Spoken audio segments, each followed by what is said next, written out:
Akashvani Adilabad 100.2 FM మనస్సు నిండా. నమస్కారం సుచిత్ర గారు. నమస్కారం అండి. అయితే మనం ఇప్పుడు ఈ రబీలో ఉల్లి సాగులో పాటించాల్సిన మెలకువలను గురించి మాట్లాడుకోని కంటే ముందు అసలు ఈ ఉల్లిని ఎప్పుడు సాగు చేసుకుంటే మంచిగుంటుంది, అంటే ఏ కాలంలో సాగు చేసుకుంటే మంచిగుంటుందో ముందుగా మా శ్రోతలకి చెప్తారా? తప్పకుండా అండి. అయితే ఉల్లి 3 కాలాలకు కూడా సాగు చేసుకోవచ్చు. వేసవిలో కానీ, రబీ సీజన్లో కానీ, ఖరీఫ్ సీజన్లో కానీ. అయితే ఆదిలాబాద్కి వచ్చేసరికి మనకి రబీ సీజన్లో ముఖ్యంగా అనుకూలమైన పంట అండి. ఉల్లి ఎక్కడ వస్తుందంటే ఒక తేలికపాటి వాతావరణం ఉండాలి, దానికి అధిక ఉష్ణోగ్రతలు తట్టుకోలేదు, అధిక చలి వాతావరణం కూడా తట్టుకోలేదు. అయితే ఒక మైల్డ్ క్లైమేట్ ఉండాలి దానికి, అంటే ఒక తేలికపాటి ఒక మోస్తారు వాతావరణం ఉండాలి. కాబట్టి ఆదిలాబాద్లో ఈ యొక్క రబీ సీజన్లో సాగు చేస్తే మంచిగా ఉంటుందండి. అయితే ఇప్పుడు ఈ రబీ సీజన్లో సాగు చేస్తే బాగుంటుంది అంటున్నారు కదా, మరి ఈ రబీ సీజన్లో వేయాలంటే విత్తనం ఎప్పుడు నాటుకోవాలా? ఇదే సరైన సమయం అండి. నవంబర్లో మనము నారుమడి పెంచుకోవడానికి, అయితే డిసెంబర్లో మనం దీనిని ప్రధాన పొలంలో నాటుకోవాలి. అయితే ఇప్పుడు ఈ రబీ లేక యాసంగి కాలంలో అంటే ఈ సీజన్లో నాటుకోవడానికి ఏమైనా మేలైన రకాలు ఉన్నాయా? ఉంటే వీటి గురించి చెప్తారా? అయితే ఈ ఉల్లిలో మనకి రకాలు చాలా ఉన్నాయి. ఎరుపు రంగు రకాలు ఉన్నాయి, అందులో ఎల్లో కలర్ రకాలు కూడా ఉన్నాయి, తెలుపు రకాలు కూడా ఉన్నాయి. అయితే 3 కాలాల్లో సాగు చేసుకున్న రకాలు కూడా కొన్ని ఉన్నాయి. అవేంటంటే భీమా రాజ్ అనే రకం 3 కాలాల్లో కూడా మనం సాగు చేసుకోవచ్చు. అయితే కేవలం రబీకి మనము సాగు చేయాలంటే ఉల్లిని భీమా శ్వేత అనేది తెలుపు రంగు రకం అండి. ఇది 10 నుంచి 12 టన్నుల వరకు ఒక ఎకరానికి దిగుబడినిస్తుంది. అంతేకాకుండా దీనికి నిల్వ శాతం కూడా చాలా ఎక్కువగా ఉంటుంది. ఇంకొక వెరైటీ అంటే ఎరుపు రంగు వెరైటీ కేవలం రబీలో మంచి దిగుబడినిచ్చే రకం భీమా కిరణ్. ఇది 125 నుంచి 135 రోజుల్లో మనకి కోతకు వస్తుంది. 12 నుంచి 14 టన్నులు ఒక ఎకరానికి దిగుబడి వచ్చే అవకాశం ఉంటుందండి. సో నిల్వ శాతం కూడా ఈ యొక్క వెరైటీలో చాలా ఎక్కువగా ఉంటుంది. ఈ 2 వెరైటీలు కూడా రబీ సీజన్కి మన ఆదిలాబాద్కి చాలా అనుకూలమైన రకాలు. అయితే మరి ఇప్పుడు ఈ రకాలను ఎంపిక చేసుకున్నాక నారు పెంచడంలో ఎటువంటి జాగ్రత్తలు తీసుకోవాలా, ఎట్లా ఈ నారుని పెంపకం చేపట్టాలా చెప్తారా? ఒక ఎకరానికి మనం మొదటగా నారుమడి వేసుకోవాలి. ఇది నవంబర్ మాసం సరైన సమయం. 120 సెంటీమీటర్ల వెడల్పున్న ఒక నారుమడి, 3 మీటర్ల వెడల్పున్న ఒక నారుమడిని మనం తయారు చేసుకోవాలి. ఎత్తైన నారుమడి అంటే 15 సెంటీమీటర్ల నుంచి 20 సెంటీమీటర్ల ఎత్తైన నారుమడి వేసుకుని ఆ నారుమడిలో 2 నుంచి 2.5 కిలోల విత్తనము, మనకి ఒక ఎకరానికి సరిపోయే విత్తనము నారుమడిలో మనం విత్తుకోవాలి. అయితే విత్తే కంటే ముందు తప్పనిసరిగా మనం విత్తన శుద్ధి అనేది చేసుకోవాలి. సో విత్తన శుద్ధి మనము రసాయనాల ద్వారా చేసుకోవచ్చు, లేకపోతే జీవ సంబంధమైన వాటితో కూడా మనం చేసుకోవచ్చు. అయితే ట్రైకోడర్మా విరిడి అనేది జీవ సంబంధమైన విత్తన శుద్ధికి పనికొచ్చే ఒక మందు, కాబట్టి అది 8 గ్రాములు 1 కేజీ విత్తనానికి మనం వాడుకొని శుద్ధి చేసుకోవచ్చు. అంతేకాకుండా రసాయనాల్లో థైరామ్ అనే మందు 3 గ్రాములు 1 లీటర్ నీటికి, క్యాప్టన్ అనే మందు 3 గ్రాములు 1 లీటర్ నీటికి కలుపుకొని మనం విత్తన శుద్ధి అనేది చేసుకోవాలి. అంతేకాకుండా మనము నారుమడిలో వేసుకున్న తర్వాత నారు కుళ్ళు సోకకుండా కాపర్ ఆక్సిక్లోరైడ్ అయిన మందు ఉంటుంది, లేకపోతే దాన్ని బ్లైటాక్స్ అని కూడా అంటారు. అది 3 గ్రాములు 1 లీటర్ నీటితో కలిపి 10 రోజులకు ఒకసారి నారుమడిని శుద్ధి చేసినట్లయితే నారు కుళ్ళు నుంచి మనము ఉల్లిని మనం కాపాడుకోవచ్చండి. అంతేకాకుండా ఈ యొక్క నారుమడిలో మనకి రసం పీల్చే పురుగులు కూడా ఎక్కువగా ఉంటాయి. వీటి నుంచి మనం సంరక్షించుకోవడానికి కార్బోఫిరాన్ అనే మందుని గుళిక రూపంలో మనము వేసుకొని నీరు పెట్టుకున్నట్లయితే రసం పీల్చే పురుగుల నుంచి మనం కాపాడుకోవచ్చండి. అయితే ఇప్పుడు ఈ నారు నాటేటప్పుడు కానీ ఎటువంటి చర్యలు తీసుకోవాలా, ఎట్లా చేస్తే మంచిగా ఉంటుందో చెప్తారా?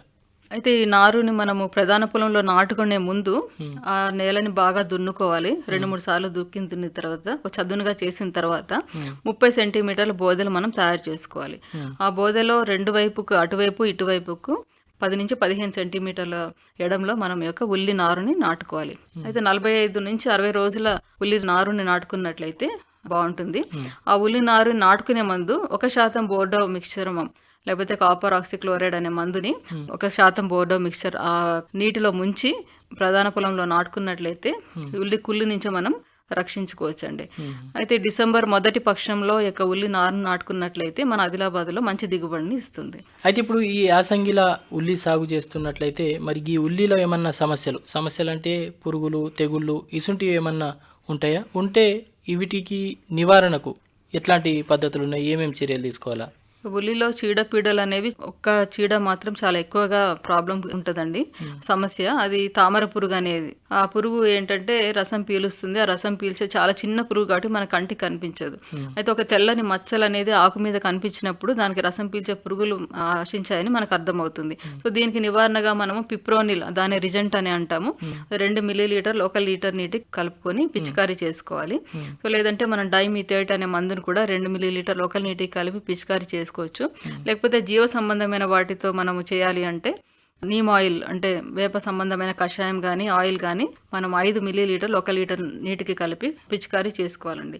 అదే కలుపు అనేది కూడా ఇక్కడ చాలా పెద్ద సమస్య అండి, ఎందుకంటే దగ్గరగా ఉంటాయి కాబట్టి ఈ కలుపు సమస్య నుంచి మనము ఈ ఒక పంటను కాపాడాలంటే ఫ్లూక్లోరారిన్ అనే మందుని 1 లీటర్ 1 ఎకరానికి కలుపుకొని నాటే ముందు 3 రోజుల ముందు మనము తేమ ఉన్న సమయంలో మనం పిచికారీ చేసినట్లయితే కలుపు నుంచి చాలా వరకు మనం సంరక్షించుకోవచ్చు. అంతేకాకుండా రబీలో ముఖ్యంగా మనం ఒక సమస్యను గమనించవచ్చు. ఒక వేరు ఈగ అండి, పిల్ల పురుగులు అనేవి వేరుని ఆశించి మనకి బాగా కుళ్ళు అనేది వస్తుంది. కాబట్టి దీన్ని నివారించుకోవడానికి కార్బారిల్ అనే మందు 1 గ్రాము 1 లీటర్ నీటికి మనం కలిపి పిచికారీ చేసుకున్నట్లయితే జనవరి ఫిబ్రవరిలో అతి చలిగా ఎక్కువ ఉన్నప్పుడు ఈ యొక్క పురుగు అనేది మనకి ఎక్కువగా వస్తుంది. సో ఈ పంటని మనం అలా కాపాడుకోవచ్చండి. అయితే ఇప్పుడు ఈ పురుగులు తెగుళ్ళ నుంచి పంటని ఎట్లా కాపాడుకోవాలో చెప్పిండ్రు. మరి ఈ ఉల్లి దిగుబడిలో మనం ఈ ఉల్లిలో నాణ్యతని పెంచుకోవాలంటే, మంచి నాణ్యమైన ఉల్లిని ఉత్పత్తి చేసుకోవాలంటే, దిగుబడిని సాధించాలంటే ఏం చేయాలా?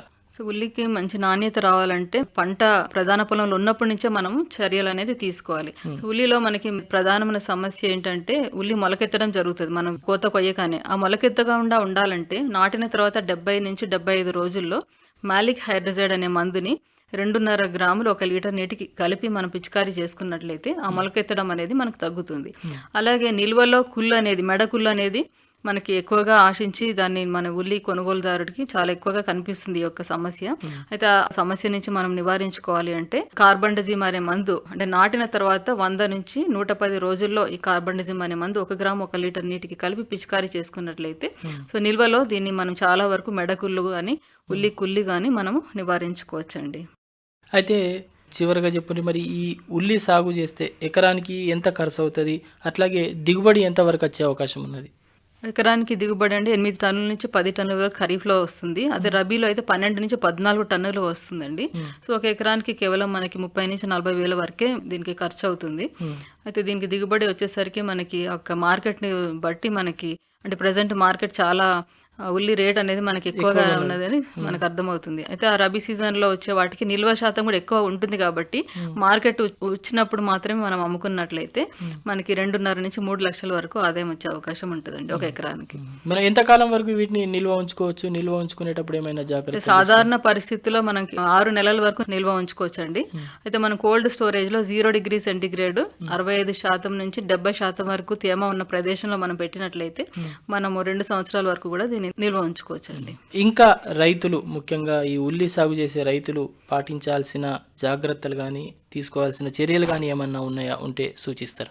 ఉల్లి రైతులు ముఖ్యంగా మనం గమనించాల్సింది ఏంటంటే రబీ సీజన్లో దానికి అనుకూలమైన రకాన్ని మనం మొదటగా ఎంచుకోవాలి. సరైన సమయంలో దాన్ని విత్తుకోవాలి. విత్తుకునే ముందు మనం విత్తన శుద్ధి అనేది పాటించాలి. విత్తిన తర్వాత కూడా మనం ఎక్కువగా రసాయనాలు కానీ వాటి జోలికి వెళ్లకుండా ఎక్కువగా జీవ సంబంధమైన ఎరువులు ఉల్లికి ఇచ్చినట్లయితే ఉల్లి రైతు అనేది చాలా లాభం పొందుతారండి. చాలా సంతోషం సుచిత్ర గారు. ముఖ్యంగా ప్రస్తుతం ఉన్న పరిస్థితుల్లో ఉల్లి ధరని మనం చూస్తున్నాం, ఎక్కువగానే ఉన్నది. మరి ఈ పరిస్థితుల్లో ఆసక్తి ఉన్న రైతులు ఈ ఉల్లి సాగు చేయాలనుకుంటే మంచిగా అనువైన రకాలని ఎంపిక చేసుకొని మేలైన సాగు పద్ధతుల్ని పాటించి మంచి దిగుబడులు సాధించి ఆర్థికంగా బలపడతారని ఆశిద్దాం. ఎట్లాగో నాటుకోవడానికి ఇంకా సమయం ఉంది కాబట్టి రైతులు ఈ ఉల్లి సాగు వైపు ఆలోచన చేయాలని కోరుతూ ఈ చక్కటి సమాచారాన్ని తెలియజేసినందుకు ధన్యవాదాలు. నమస్కారం. నమస్కారం అండి. ఆకాశవాణి ఆదిలాబాద్ 100.2 FM మనసు నిండా.